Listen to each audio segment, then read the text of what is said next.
Greetings, ladies and gentlemen, and welcome to this latest edition of Tales from Outer Space. Hope you enjoy. Of Enemies and Comrades, written by Ravine. The dawn was silent. The birds did not sing. There were no sounds of little creatures that scurried here and there in the forest. The breeze was absent, so even the ever-present light rustle of the trees was missing. It had rained the night before, and there was a light fog covering everything in the front of him, both seemingly absorbing all sound before it could be heard. Denel scanned the open meadow in front of him with a spotting scope. He could just make out a single black helmet with his characteristic white skull decorations in the far tree line. Looking at it, in the silence, it was easy to feel as if it were watching him as well. 3 days before had not been so silent. The sounds of soldiers from both sides fighting, laughing, crying, and dying had filled the air. The sound of artillery overhead, with the occasional whistle of a shell coming far too close, was your constant companion. Machine guns and heavy pulse rifles chattered at a constant rhythm, with an explosion of grenades and rockets providing the counterpoint. The occasional plasma charge, singeing the air actinic and blinding the vision if you happened to face it when it discharged. The smell was horrendous. Blood, puke, crap, guts, and burned flesh mixed with the smell of gunpowder and the hard metallic twinge of the energy weapons.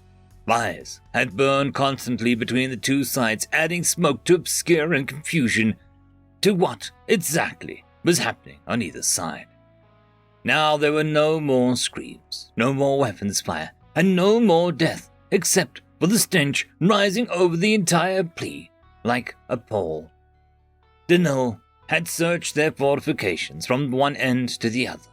He was the only one left. He could see the bodies of many of his friends and comrades, but he didn't know where the others, the survivors, had gone.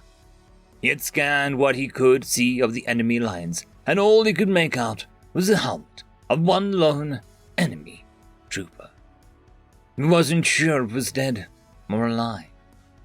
As he watched, he saw the helmet move. His heart leapt into his throat. He started to tremble at the thought that he would have to fight that imposing mass of armor and flesh. He watched as it slowly and deliberately made its way over the parapets and into the no-man's land between their respective positions. It dangled a large white piece of fabric in its right hand.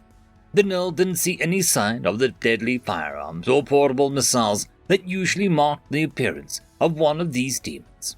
It carried a relatively small knife on its belt. The being moved to the center of the open field and stopped, as if waiting for something. Denel realized it was waiting for him. He slowly gathered up what was left of his courage and limped slowly to the center of the field. He too carried a white cloth and no weapons save his own combat knife. The armored man held up a small device and began to speak. The device translated his speak into a very rough version of his own language. "Time, bury, dead, not fight, agreed," it said. He spoke back, holding his top right arm on his chest, palm inward. "Agreed, aye, no fight." At that, the black armor made the same gesture and then pulled his hand from his chest and displayed it palm up. He then turned to the nearest of the dead and gently picked up the remains. Carefully placing them in a black bag, sealed the bag, and started to carry it back to his line. Over the next 2 weeks, they both managed to retrieve most of their dead. The silent black figure would repeat the hand gesture every time he saw Denel, and then continue with his grim duties, never rushing, never slowing, just steady determination. Denel, however, was not doing as well. He had run out of rations 3 days prior, and the effort was showing its strain on him. As he retrieved one of the last of his soldiers' bodies, he fell to his knees, tried to regain his footing, and failed. All 4 of his hands on the ground, the black armor quickly moved to his side and helped him to sit. It pulled out a small handheld device, as Scanner Denel presumed, and pressed it over to him. It made the same gesture as before and placed a small translator on the ground between them. "I help you injured," came out of the box. Denull tried to protest as the soldier pressed a small device to his arm. With a hiss, the world blurred and faded away. When Denull woke, he was in the center of no man's land, and a fire burned to his right, warming him in the night. He could feel his many injuries had been attended to, and his left leg had a splint on it. A large pot of something that smelt utterly alien, but reached out to his empty stomach anyway, was simmering. "Rest, eat, drink safe, work completed," the translator spoke. He looked around and all the remaining corpses of his people had been removed from the field. He took a proffered cup containing cool, clean water and took a deep drink. He accepted a small bowl of what was in the cooking pot. He sniffed its alien aroma and tentatively took a small spoonful. It tasted alien, but not bad exactly. He quickly finished up the bowl and his water. Looking at his benefactor, Denull said through the translator, "Why, help me, enemies are," he said. The black figure paused for a moment before starting to speak again. "Soldiers, we are war passed by. War enemy, not war, not enemy." Denull pondered this a moment before bringing his hand to his chest and this time extending it forward as the black finger had done so many times. The figure just nodded his head and helped cover Denull with a blanket. Sleep came to Denull within seconds. From that night, neither stayed in the trenches and parapets of their sides. They both came together in the center and shared a camp. When time came to say goodbye to their dead comrades, they had faced it together, each watching in silent contemplation as the other lit their funeral pyre. That night, they sat by the campfire solemnly, watching the fires burn down each in their own grief, but sharing the sadness of the other. 10 more days had passed. The black figure had brought some kind of communications device to the camp. Several times he spoke into it, the words too fast for the translator to catch. He made some changes to the device, and then spoke into it again. The words precise, like the translator used. They were running out of the black soldier's supplies, he knew, but it was always shared between them. Sometimes it would give the entire portion to Denull and need something else from a small bag.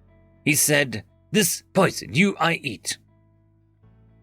2 days later, the communication device spoke by itself.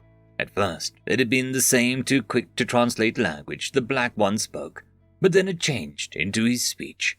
"Retrieval operation 1200 tomorrow." Then it gave a location, right by his people's pyre, by his calculation. Denull looked towards the black armor and said, "You spoke, my people, saved me?" This translator relayed, "Yes, both saved." He raised his left hand to his chest and pointed to himself. "Prank," he said. Mirroring the gesture, Denull simply said, "Denull." The pickups had both gone smoothly. Each of them looked back at the little lines, the mass graves, and the tiny camp in the middle. Each was happy to be heading home, but each felt a twinge of regret at no longer seeing the other. As each of the pickup vehicles were leaving the area, they could each see the other, and each pressed their palms to their chest, then outstretched it towards the other. 15 years passed. Few remembered the war or the reasons for it. Humans and Rakalth now shared space on many a station or trading post. A lone human entered a nondescript bar on the fringe of the marketplace. He walked up to the bar and said, "Hello, 1 whiskey and 1 beer, please," to the Rakalths behind the bar. The Rakalths quickly produced the drinks, and the human said, "Thank you." He touched a palm to his chest and then stretched it out towards the alien. "Frank?" the bartender asked. The human squinted and looked carefully. Finally, he spoke. "Denull." The rest of the evening was spent in quiet discussion of their time together during the war, what they had done afterward, and what brought them both to this place. Conversation made easy with the modern translation devices both had. Each made numerous toasts to their fallen comrades on both sides. Both were firmly plastered before the bar closed. They left the bar arm in arm and stumbled out into the night, no longer soldiers, but comrades. End of story. I would quickly like to thank our Tier 5 patrons and channel members: Casper Arnholt, Cam Maxwell, it's difficult to pronounce, Lord Arishikal, Dragzoon WRE, and Arcadian. Thank you very much.